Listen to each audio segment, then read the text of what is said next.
Mən yenə öz təcrübəmdən danışım. Bax, bir müraciət edən şəxsin dediyi fikir mənim çox yaxşı yadımda qalıb. Bu yerinə düşür bunu misal çəkmək. Maddi cəhətdən çox imkanlı bir ailədə böyüyüb. Hər zaman istədiyi anındaca alınıb və indi artıq özü ailə sahibidir. Deyir ki, düzdür, əvvəlki maddi imkan artıq yoxdur. Çünki o qədər borca salıb ki, oyundan ailə çökmüş vəziyyətdədir. Ata nə qədər onun borclarını bağlasın, qardaş nə qədər ona kömək eləsin, dəstək olsun. Və deyir ki, mən soruşdum ki, niyə görə yəni bu qədər ehtiyac duyursan? Deyir, mən istəyirəm ki, mənim çoxlu pulum olsun. Çox gözəl, çoxlu pulun olsun, pulu halal qazanmağın yolları var.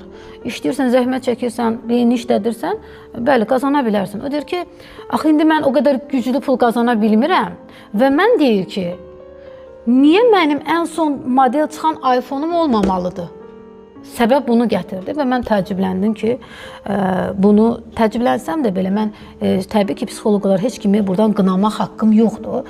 Sadəcə kökünün səbəbini ailədə gördüm. Ailənin uşağı böyütməyində gördüm ki, o qədər doğrudan özü də deyir ki, mən nə istəmişəm onu almışam. Niyə mən bugün ən son model çıxan telefonu almamalıyam? Və bunu almaq üçün də üst tutur ki, mən bunu oyunu oynayacağam, yüksək məbləğdə pul udacağam və gedib istədiyim o bahalı həyat tərzini yaşayacağam, bahalı telefon alacağam, bahalı maşın alacağam. Bu da bir aldatmacadır.